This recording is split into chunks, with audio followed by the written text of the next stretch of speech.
ಓಂ ಗುರವೇ ನಮಃ. ನಾವು ಈ ದಿನ ಶ್ರೀರಾಮಚಂದ್ರರ ಒಂದು ಜಾತಕ ಕುಂಡಲಿಯ ಬಗ್ಗೆ ಒಂದು ಸಣ್ಣ ಸ್ಥೂಲ ವಿಶ್ಲೇಷಣೆಯ ಮೂಲಕ ಆರಂಭವನ್ನು ಮಾಡೋಣ. ಈ ದಿನ ನಾವು ಶ್ರೀರಾಮಚಂದ್ರರ ಒಂದು ಲಗ್ನದ ಸ್ಥೂಲ ಪರಿಚಯವನ್ನು ಮಾಡ್ಕೊಳ್ಳೋದಾದರೆ, ಶ್ರೀರಾಮಚಂದ್ರರ ಒಂದು ಲಗ್ನ ಕಟಕ ಲಗ್ನ. ಲಗ್ನದಲ್ಲಿ ಲಗ್ನಾಧಿಪತಿ ಚಂದ್ರ, ಗುರು ಉಚ್ಚ ಲಗ್ನದಲ್ಲೇ ಇದ್ದಾನೆ. ಹಾಗೂ 4ನೇ ಭಾವದಲ್ಲಿ ಉಚ್ಚ ಶನಿ ವಕ್ರಿಯಾಗಿ ತುಲಾರಾಶಿಯಲ್ಲಿ ಇದ್ದಾನೆ. ಹಾಗೂ ರಾಹು 6ನೇ ಭಾವದಲ್ಲಿ ನೀಚನಾಗಿ ಧನು ರಾಶಿಯಲ್ಲಿ, ಮಕರ ರಾಶಿಯಲ್ಲಿ ಮಂಗಳ ಉಚ್ಚನಾಗಿ, ಮೀನ ರಾಶಿಯಲ್ಲಿ ಶುಕ್ರ ಉಚ್ಚನಾಗಿ, ಹಾಗೂ ರವಿ 10ನೇ ಭಾವದಲ್ಲಿ ಮೇಷರಾಶಿಯಲ್ಲಿ ಉಚ್ಚನಾಗಿದ್ದಾನೆ. ಬುಧ 11ನೇ ಭಾವದಲ್ಲಿ, ಹಾಗೂ ಕೇತು ನೀಚನಾಗಿ 12ನೇ ಭಾವದಲ್ಲಿ ಕುಳಿತಿದ್ದಾನೆ. ಇದು ಶ್ರೀರಾಮಚಂದ್ರರ ಕುಂಡಲಿಯ ಒಂದು ಸ್ಥೂಲ ಪರಿಚಯ. ನಾವು ಇನ್ನೊಂದು ಹೆಜ್ಜೆ ಮುಂದೆ ಹೋಗೋದಾದರೆ, ಶ್ರೀರಾಮಚಂದ್ರರ ಲಗ್ನ ಕಟಕ ಲಗ್ನ. ಕಟಕ ಲಗ್ನ ಅನ್ನುವಂಥದ್ದು ನೈಸರ್ಗಿಕವಾಗಿ ಒಂದು ಚರರಾಶಿ. ಇದು ರಜಸ್ಸಿನ ಗುಣವುಳ್ಳಂತಹ ರಾಶಿ. ಕಟಕ ರಾಶಿ ನೀರಿನ ಪ್ರದೇಶ, ಅಂದರೆ ಸರೋವರಗಳ ಜಾಗ, ಕಾಡಿನ ಒಂದು ಸುತ್ತಮುತ್ತಲಲ್ಲಿ ಹರಿಯುವಂಥ ನದಿಗಳು, ಈ ಒಂದು ಪ್ರದೇಶವನ್ನು ಸೂಚಿಸುತ್ತೆ. ಕಟಕ ರಾಶಿ ಎನ್ನುವಂಥದ್ದು ನೈಸರ್ಗಿಕವಾಗಿ 4ನೇ ಭಾವ. ಹಾಗೂ ಕಟಕ ರಾಶಿಯ ಒಂದು ಬಣ್ಣ ಏಕೆಂದರೆ ಲಗ್ನದ ಮೂಲಕ ನಾವು ಸಾಕಷ್ಟು ವಿಚಾರಗಳನ್ನು ತಿಳ್ಕೊಬೋದಾಗತ್ತೆ. ಆ ವಿಚಾರಗಳನ್ನ ತಿಳ್ಕೊಬೇಕಾದಾಗ ಆ ರಾಶಿಯ ಗುಣತತ್ವಗಳು ಏನು, ಈ ಎಲ್ಲ ವಿಚಾರಗಳ ಬಗ್ಗೆ ನಾವು ತಿಳ್ಕೊಳ್ಳೇಬೇಕಾಗತ್ತೆ. ಯಾಕೆಂದರೆ ಪರಾಶರ ಮುನಿಗಳು ಒಂದು ಲಗ್ನದ ಬಗ್ಗೆ, ಲಗ್ನ ಭಾವದ ಬಗ್ಗೆ ಶ್ಲೋಕವನ್ನು ರಚಿಸಿದ್ದಾರೆ. ಅದೇನಪ್ಪ ಅಂದರೆ, ದೇಹಂ ರೂಪಂ ಚ ಜ್ಞಾನಂ ಚ ವರ್ಣಂಚೈವ ಬಲಾಬಲಂ ಸುಖಂ ದುಃಖಂ ಸ್ವಭಾವಂಚ ಲಗ್ನ ಭಾವ ನಿರೀಕ್ಷೆಯೇತ್. ಇದು ಪರಾಶರ ಮುನಿಗಳು ಲಗ್ನ ಭಾವದಿಂದ ಯಾವೆಲ್ಲ ವಿಚಾರಗಳನ್ನು ತಿಳ್ಕೊಬಹುದು ಅನ್ನೋದ್ರ ಬಗ್ಗೆ ಕೊಟ್ಟಿರುವಂಥ ಒಂದು ಶ್ಲೋಕ.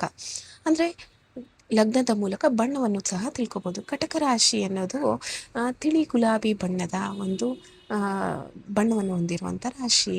ಹಾಗೂ ಲಗ್ನಾಧಿಪತಿ ಲಗ್ನದಲ್ಲೇ ಇದ್ದು ಚಂದ್ರನ ಬಲಾಬಲವನ್ನು ನಾವು ನೋಡೋದಾದಾಗ, ಚಂದ್ರ ಬಲಿಷ್ಠ ಚಂದ್ರ ಇದ್ದಾನೆ. ಏಕೆಂದರೆ ನವಮಿ ಶ್ರೀರಾಮಚಂದ್ರರು ಹುಟ್ಟಿರುವಂಥದ್ದು ಶುಕ್ಲ ಪಕ್ಷ ನವಮಿ. ಏನು ಹೇಳ್ತಾರೆ, ಶುಕ್ಲ ಪಕ್ಷ ಅಷ್ಟಮಿಯ ನಂತರ, ಅಷ್ಟಮಿಯಿಂದ ಕೃಷ್ಣ ಪಕ್ಷ ಅಷ್ಟಮಿಯವರೆಗೂ ಇರುವಂಥ ಚಂದ್ರ ಬಹಳ ಬಲಿಷ್ಠನಾದಂಥ ಚಂದ್ರ.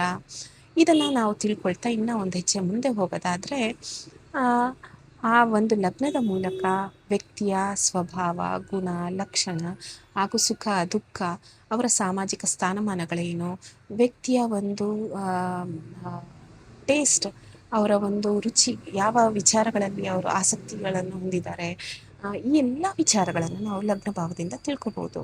ಹಾಗೆ ನಾವು ಈ ವಿಚಾರವನ್ನು ಮುಂದುವರಿಸ್ತಾ, ಲಗ್ನಾಧಿಪತಿ ಲಗ್ನದಲ್ಲೇ ಇದ್ದರೆ ಯಾವ ರೀತಿಯಾದಂಥ ಒಂದು ಫಲ ಸಿಗುತ್ತೆ ಅಂತ ಪರಾಶರ ಮುನಿಗಳು ಎಲ್ಲ ಭಾವಗಳಲ್ಲಿ, ಅಂದರೆ 12 ಭಾವದಲ್ಲಿ ಪ್ರತಿ ಭಾವದ ಭಾವಾಧಿಪತಿ ಇದ್ದಾಗ ಯಾವ ರೀತಿಯಾದಂಥ ಫಲಾಫಲಗಳು ಇರುತ್ತೆ ಅನ್ನೋದ್ರ ಬಗ್ಗೆ ಒಟ್ಟು 144 ಶ್ಲೋಕಗಳನ್ನು ರಚಿಸಿದ್ದಾರೆ. ಅಂದರೆ ಲಗ್ನೇಶೆ ಲಗ್ನಗೆ ದೇಹ ಸುಖ ಭಾಗ್, ಭುಜಬಲ ಪರಾಕ್ರಮಿ, ಮನಸ್ವಿ ಚಂಚಲಶ್ಚೈವ ವಿಭಾರ್ಯ ಪರಗೋಪೀವ ಅನ್ನೋದು ಒಂದು ಶ್ಲೋಕವನ್ನು ಲಗ್ನಾಧಿಪತಿ ಲಗ್ನದಲ್ಲಿ ಇದ್ದಾಗ ಯಾವ ರೀತಿ ಇರ್ತಾನೆ ಅನ್ನೋದ್ರ ಬಗ್ಗೆ ತಿಳಿಸಿದ್ದಾರೆ. ಅಂದರೆ ಯಾವಾಗ ಲಗ್ನಾಧಿಪತಿ ಲಗ್ನದಲ್ಲೇ ಇರ್ತಾನೆ, ಅಂತಹ ವ್ಯಕ್ತಿಯ ದೇಹ ಬಹಳ ದೃಢವಾಗಿರುತ್ತೆ. ಏಕೆಂದರೆ ನಾವು ಈಗಾಗಲೇ ತಿಳ್ಕೊಂಡಿದ್ದೀವಿ, ಮೊದಲ ಶ್ಲೋಕದ ಪ್ರಕಾರ ಲಗ್ನ ಭಾವ ಅಂದರೆ ಯಾವ್ಯಾವ ವಿಚಾರಗಳ ಬಗ್ಗೆ ತಿಳಿಸುತ್ತೆ. ಅಂದರೆ ಲಗ್ನ ಭಾವ ಅಂದಾಗ ಆ ಒಂದು ರಾಶಿಯ ಗುಣತತ್ವಗಳು ಆ ಒಂದು ವ್ಯಕ್ತಿಯಲ್ಲಿ ಬಹಳ ಬಲಿಷ್ಠವಾಗಿ ಇರುತ್ತೆ. ಅದರಲ್ಲೂ ಲಗ್ನಾಧಿಪತಿ ಅಲ್ಲೇ ಇದ್ದಾಗ ಆ ಒಂದು ರಾಶಿ ಪಾಕ ಲಗ್ನ ಆಗುತ್ತೆ. ಹಾಗಾಗಿ ಆ ವ್ಯಕ್ತಿಯ ಗುಣ ಸ್ವಭಾವಗಳನ್ನು ಆ ರಾಶಿಯ ಮೂಲಕ ನಾವು ತಗೊಂಡಾಗ ಆ ವ್ಯಕ್ತಿ ಬಹಳ ಬಲಿಷ್ಠನಾಗಿರ್ತಾನೆ. ಏಕೆ ಅಂದರೆ ಎಲ್ಲಿ ಲಗ್ನಾಧಿಪತಿ ಇರ್ತಾನೋ ಆ ಒಂದು ಜಾಗವೇ ಆ ಒಂದು ಲಗ್ನಾಧಿಪತಿಯ ಒಂದು ಅಗ್ನಿಯನ್ನು ಪಡೀಲಿಕ್ಕೆ, ಉರಿಯಲಿಕ್ಕೆ ಬೇಕಾಗಿರುವಂಥ ಎಲ್ಲ ವಿಚಾರಗಳು ಅಲ್ಲಿಂದಲೇ ತಗೊಳ್ಳುವಂಥದ್ದು. ಹಾಗಾಗಿ ನಾವು ಲಗ್ನವನ್ನು ವಿಶ್ಲೇಷಣೆ ಮಾಡಬೇಕಾದ್ರೆ ಅದರ ಬಲಾಬಲ ಎಷ್ಟಿದೆ, ಪಾಪಗ್ರಹಗಳ ದೃಷ್ಟಿ ಎಷ್ಟಿದೆ, ಯುತಿ ಎಷ್ಟಿದೆ, ಈ ಎಲ್ಲ ವಿಚಾರಗಳನ್ನು ನೋಡಬೇಕಾಗತ್ತೆ. ನಾವು ನೋಡ್ತಾ ಹೋದಾಗ ಲಗ್ನದ ಮೂಲಕ ಅದರ ಸುಖ ದುಃಖ ಯಾವ ಮಟ್ಟದಲ್ಲಿರುತ್ತೆ, ಸಾಮಾಜಿಕ ಸ್ಥಾನಮಾನ ಯಾವ ರೀತಿ ಇರುತ್ತೆ, ಹಾಗೂ ಲಗ್ನದ ಮೂಲಕ ನಾವು 4 ಕೇಂದ್ರಗಳ ಬಗ್ಗೆ ತಿಳ್ಕೊಬೋದು. ಹಾಗೂ ಕೋನ ಭಾವವಾದ 5 ಮತ್ತು 9ನೇ ಭಾವದ ಬಗ್ಗೆ ತಿಳ್ಕೊಬೋದಾಗತ್ತೆ. ಪರಾಶರ ಮುನಿಗಳು ಇನ್ನು ಬೇರೆ ಬೇರೆ ಶ್ಲೋಕಗಳನ್ನು ಹೇಳ್ತಾ ಹೋಗ್ತಾ ಲಗ್ನ ಭಾವದಿಂದ ಆಯಸ್ಸನ್ನು ಸಹ ನಾವು ನೋಡಬಹುದು ಅಂತ ತಿಳಿಸ್ಕೊಟ್ಟಿದ್ದಾರೆ. ಈ ವಿಚಾರವನ್ನು ನಾವು ಗಮನಿಸ್ತಾ ಹೋದಾಗ ಲಗ್ನ ಭಾವ ಅನ್ನುವಂಥದ್ದು ಬರೀ ಒಂದು ಭಾವ ಅಲ್ಲ, ಅದು ಇಡೀ ಜಾತಕದ ಸಾಕಷ್ಟು ಭಾಗಗಳನ್ನು ಮುಟ್ಟಿ ಅದರ ಎಲ್ಲ ಫಲಾಫಲಗಳನ್ನು ಕೊಡೋದರಲ್ಲಿ ಬಹಳ ಪ್ರಮುಖ ಪಾತ್ರವನ್ನು ವಹಿಸುತ್ತೆ.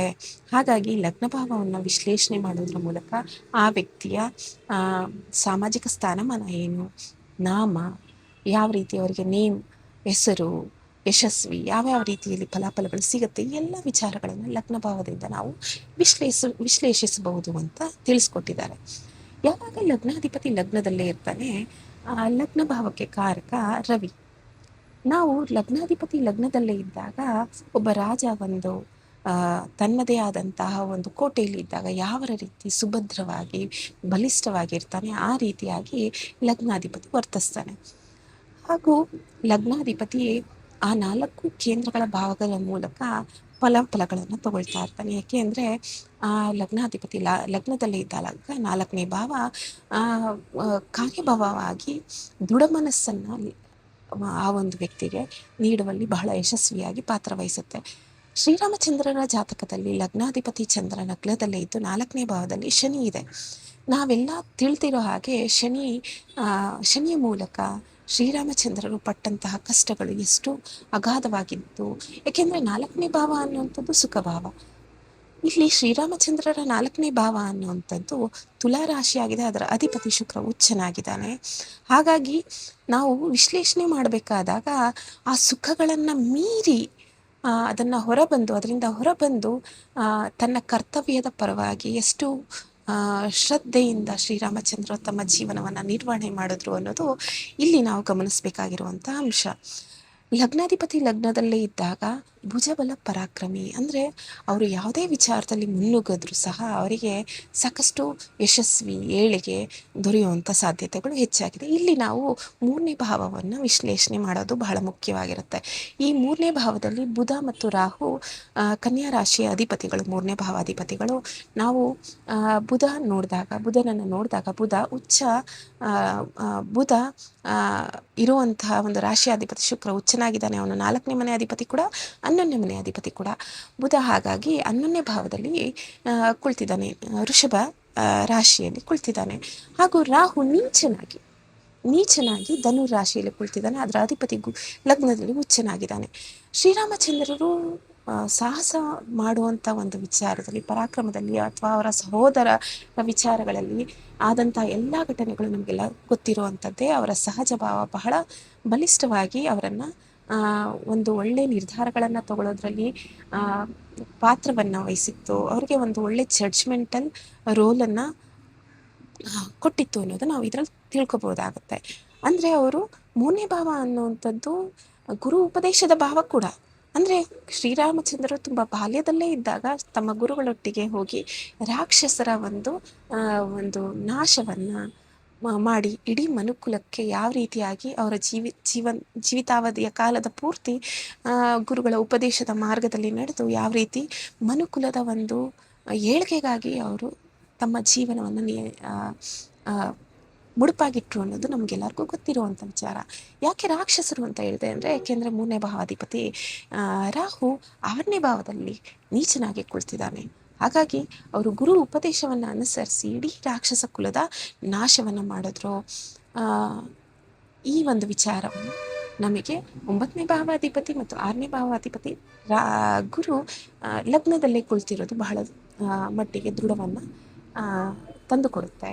ಹಾಗೆ ನೋಡೋದಾದಾಗ ಶ್ರೀರಾಮಚಂದ್ರರ ಒಂದು ಮನಸ್ಸು ಎಷ್ಟು ಬಲಿಷ್ಠವಾಗಿ ಮನಸ್ಸಿನ ಒಂದು ಚಾಂಚಲ್ಯತೆ ಇಲ್ಲದೆ ದೃಢವಾದಂಥ ನಿರ್ಧಾರಗಳನ್ನ ತಗೊಳ್ತಿದ್ರು ಅನ್ನೋ ವಿಚಾರಕ್ಕೆ ಬಂದಾಗ, ಲಗ್ನಕ್ಕೆ ಕಾರಕನಾದಂಥ ರವಿ 10ನೇ ಭಾವದಲ್ಲಿ ಉಚ್ಚನಾಗಿ ಕುಳಿತು ಆ ಒಂದು ಭಾವದ ಮೂಲಕ ಚಾಂಚಲ್ಯತೆಯನ್ನು ಇಲ್ದಲೆ ಯಾವ ರೀತಿ ಅವರು ದೃಢ ನಿರ್ಧಾರಗಳನ್ನು ತಗೊಳ್ಳೋದ್ರಲ್ಲಿ ಪಾತ್ರವಹಿಸ್ತು ಈ 4 ಮತ್ತು 10ನೇ ಭಾವ ಅನ್ನೋದು ನಮಗೆ ತೋರಿಸ್ಕೊಡುತ್ತೆ.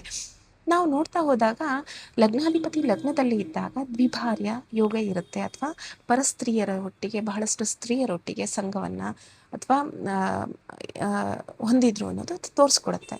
ಹಾಗಿದ್ರೆ ಇಲ್ಲಿ ಶ್ರೀರಾಮಚಂದ್ರರು ಏಕಪತ್ನಿ ವ್ರತಸ್ಥರಾಗಿ ಹೇಗೆ ಇರ್ಲಿಕ್ಕೆ ಸಾಧ್ಯ ಆಗಿತ್ತು? ಯಾಕಂದ್ರೆ ಲಗ್ನಾಧಿಪತಿಯಾದಂಥ ಚಂದ್ರ ಸತ್ವಗುಣ ಉಳ್ಳಂತಹ ಒಂದು ಗ್ರಹ ಆಗಿತ್ತು. ಹಾಗೂ ಚಂದ್ರ ಲಗ್ನದಲ್ಲೇ ಕುಳಿತು 7ನೇ ಭಾವವನ್ನು ನೋಡ್ತಿದ್ದಾಗ 7ನೇ ಭಾವದಲ್ಲಿ ಮಂಗಳ, ಉಚ್ಚ ಮಂಗಳ ಕುಳಿತಿದ್ದಾನೆ. ಹಾಗಾಗಿ ಒಂದು ವಿವಾಹ, ಪರಸ್ತ್ರೀಯರ ಸವಾಸ ಯಾಕಿಲ್ಲ ಅಂದರೆ ಚಂದ್ರ ಸತ್ವಗುಣ ಉಳ್ಳಂತಹ ಗ್ರಹ ಹಾಗೂ ಗುರು ಉಚ್ಚ ಗುರು ಗುಣವುಳ್ಳಂತಹ ಗುರು ಲಗ್ನದಲ್ಲೇ ಕುಳಿತು ಲಗ್ನವನ್ನು ತುಂಬ ಬಲಿಷ್ಠವಾಗಿ ಮಾಡೋದ್ರಲ್ಲಿ ಮಹತ್ವವಾದಂಥ ಪಾತ್ರವನ್ನು ಹೊಂದಿತ್ತು ಅನ್ನೋದು ನಮಗೆ ತಿಳಿದು ಬರುತ್ತೆ. ಇವತ್ತಿಗೆ ನಾವು ಇಷ್ಟು ವಿಚಾರಗಳನ್ನು ಹಂಚಿಕೊಂಡಿದ್ದೀವಿ. ಇನ್ನು ಮುಂದುವರಿದ ಭಾಗಗಳಲ್ಲಿ ಇನ್ನಷ್ಟು ವಿಚಾರಗಳ ಕುರಿತಾಗಿ ನಾವು ಶ್ರೀರಾಮಚಂದ್ರರ ಜಾತಕದ ಬಗ್ಗೆ ವಿಶ್ಲೇಷಣೆ ಮಾಡ್ತಾ ಹೋಗೋಣ. ಧನ್ಯವಾದಗಳು.